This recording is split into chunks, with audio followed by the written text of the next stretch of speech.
History is filled with great generals, those who conquer with strength, those who won through courage. But only one is remembered as a sorcerer on the battlefield, a man who never personally killed a single enemy, yet was the greatest fear of the most powerful armies of his time. How did he get 100,000 arrows from his enemy in just 3 days, without shedding a single drop of blood? How did he borrow a non-existent wind to burn an entire naval fleet to ashes? And most importantly, how did he face an army of 150,000 soldiers with nothing but an empty city and a zither? This isn't magic. These are the mind-bending gambits of Zhuge Liang, also known as Kongming. Today, we will investigate the roots of 3 military case files that made his name an immortal legend, and decode the greatest mystery of all. How did his mind actually work? Case file number 1. The Impossible Arrow Heist. The year is 208 AD. The Han Dynasty has collapsed. China is in chaos. In the north, the ambitious warlord Cao Cao has built the mightiest army of the era and is leading a massive fleet south to conquer all. To survive, the 2 weaker southern powers, Sun Quan and Liu Bei, have formed a fragile alliance. But this alliance is riddled with suspicions, and Zhuge Liang, as Liu Bei's envoy, is a thorn in the side of the alliance commander, Zhou Yu. During a war council, Zhou Yu looked at Zhuge Liang and asked a seemingly innocent question. For naval warfare, we need arrows. Advisor, how many do you think we need? Zhuge Liang replied, 100,000 should be sufficient. And that's when the trap was sprung. Zhou Yu declared, the military order is absolute. We will task Zhuge Liang with producing 100,000 arrows. The deadline is 10 days. Failure will be punished by military law. Everyone in the room knew this was impossible. Crafting 100,000 arrows would take months. This was clearly a death sentence in disguise. But to everyone's astonishment, Zhuge Liang simply smiled and said, 10 days is not necessary. 3 days will be enough. He even signed the formal military pledge, betting his own life. The first question is immediately raised. Why did he walk into his own execution? Was this confidence or madness? For the first 2 days, Zhuge Liang did nothing. He drank wine. He chatted. Zhou Yu sent spies, only to hear back that Zhuge Liang was relaxing. The tension was unbearable. His life was now measured in hours. Then, just before dawn on the 3rd day, a thick fog descended upon the Yangtze River, so dense you couldn't see more than a few feet ahead. Was this a coincidence or was it calculated? Suddenly, Zhuge Liang gave the order to move out. 20 boats, covered in straw and manned by only a few hundred soldiers, sailed silently towards Cao Cao's naval camp. But instead of attacking, the soldiers just beat their drums and screamed, creating the sounds of a massive surprise raid. In Cao Cao camp, the notoriously paranoid warlord was awakened. Hearing the thunderous noise echoing through the thick fog, he couldn't see how many enemies there were. He feared it was a trap. If he sent his fleet out to engage, his own ships might get disoriented and attack each other in the chaos. So, Cao Cao issues the order he thought was safest. Do not engage. Hold your positions and have the archers suppress them with volley fire. Over 10,000 of Cao Cao's archers rained down arrows on the phantom shapes in the fog. You could call it the most spectacular free delivery in history. Zhuge Liang placed an order for 100,000 arrows, and Cao Cao not only delivered them, he paid for shipping, completely unaware. Once one side of the bow was bristling with arrows, Zhuge Liang ordered them to turn around, presenting the other side to receive the goods. As the sun began to rise and the fog began to lift, the 20 boats, heavy with their harvest, sailed back. They had collected over 100,000 arrows. And here, the secret is revealed. It wasn't luck. It was a masterpiece of psychology and science. Zhuge Liang, with his knowledge of astronomy, had calculated that on this specific day, a great fog would form over the river. He knew his enemy Cao Cao better than Cao Cao knew himself. He knew the warlord would never risk his forces in an ambiguous situation. He had turned his enemy's greatest strength, his caution, into his fatal weakness. But his arrow heist was only the first step. The ammunition was ready, but for the master plan of a fire attack, they needed something far more difficult, something that couldn't be crafted or borrowed. Case file number 2. Borrowing the east wind. Zhou Yu had a brilliant plan, a fire attack. Cao Cao's massive warships were chained together, a tactic to reduce seasickness for his northern soldiers. They were like a giant floating city, but also a giant floating tinderbox. But the plan had one fatal flaw, an insurmountable wall: the direction of the wind.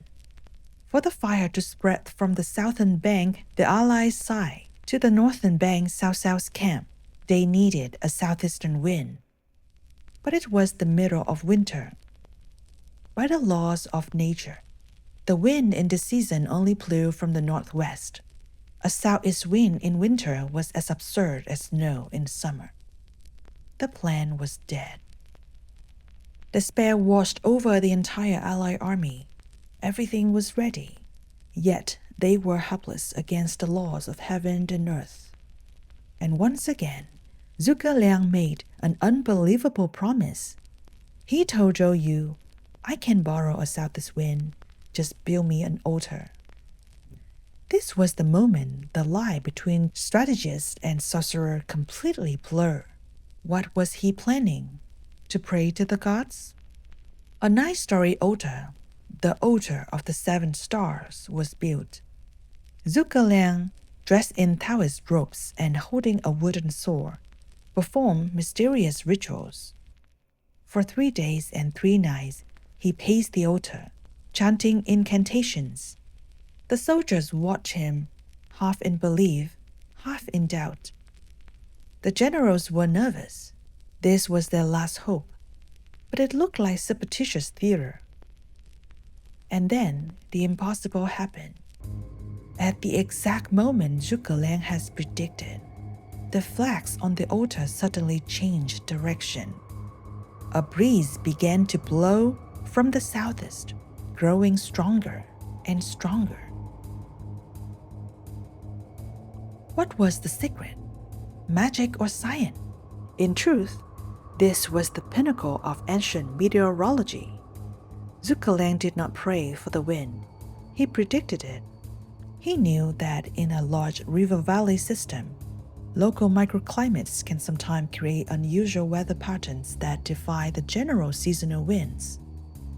The elaborate altar ceremony was just grand theater, a magnificent piece of showbiz designed to do 2 things: to conceal his superior scientific knowledge, which no one at the time could comprehend, and to solidify his mystical persona, making him feared and respected by both friend and foe. Very effective, wouldn't you say? The borrowed wind incinerated Cao Cao's fleet, creating the legendary Battle of Red Cliffs. But what happens when science can't help? When you have no bows, no arrows, no wind to borrow? When you are left with nothing, but yourself against your arch nemesis. Case file number 3. The Empty Fort Gamble. Years after Red Cliffs, during his northern expeditions, Zhuge Liang made one of the biggest mistakes of his career. He trusted the wrong man. He assigned Ma Su, a brilliant talker but poor practitioner, to defend the strategic pass of Jiating. Ma Su, in his arrogance, ignored military orders and consequently lost the pass. The single failure set off a domino effect, causing Zhuge Liang's entire campaign to collapse. The Shu army had to retreat immediately to avoid being surrounded and annihilated. In the chaos, Zhuge Liang was stranded in Xicheng, a small, undefended city with only 2,500 weary soldiers. Suddenly, a massive dust cloud appeared on the horizon. The 150,000-man army of his arch-rival, Sima Yi, had caught up to them. There was no escape, no reinforcements. 2,500 men versus 150,000. The battle was over before it even began. And this is where Zhuge Liang played his greatest, most insane, and most silent gamble. Instead of panicking, he issued a series of bizarre orders. First, take down all military flags and banners. Second, throw open all 4 city gates. Finally, send 20 old soldiers dressed as civilians to sweep the streets in front of the gates as if nothing was wrong. Then he put on a cymbal robe, took his zither, and walked alone to the top of the city wall, where he sat down and began to play. Outside, Sima Yi and his 150,000 soldiers arrived, only to be stopped dead in their tracks by the sign. An empty city, old men sweeping the roads, and Zhuge Liang serenely playing music on the wall. Sima Yi, the old fox of the battlefield who knew Zhuge Liang better than anyone, was completely baffled. He knew Zhuge Liang was a man of immense caution who never took risks. This absurdly calm scene could only mean one thing. It was a deadly trap. Sima Yi probably thought nobody calmly plays music when they are about to die, unless he isn't about to die. There must be tens of thousands of elite troops hiding in the city. A classic case of overthinking that saved Zhuge Liang's life. After a moment of intense deliberation, his suspicions won. Sima Yi gave the order, "Full retreat, get away from this place now." The secret here? This was a pure psychological gamble. Zhuge Liang had nothing in his hand but a deep, profound understanding of his rival. He bet his life and the lives of his men on a single thing: Sima Yi's paranoia.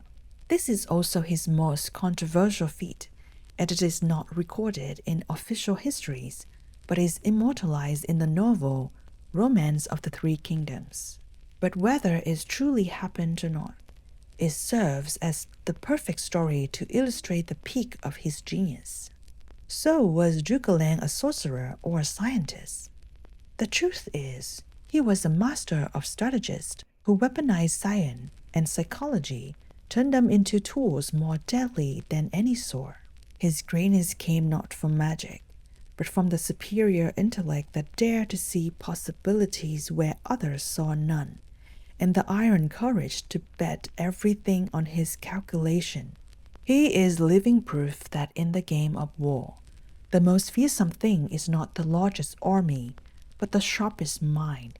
Every story about him forces us to rethink the very limits of human ingenuity, and that is his greatest legacy. Of these 3 legendary feats, which of Zhuge Liang's strategies impresses you the most? The arrow heist, summoning the wind, or the empty fort gamble? Let me know what you think in the comments. Thank you for joining me in the alley today. Don't forget to subscribe so we can explore more mysteries and legends together. Bye.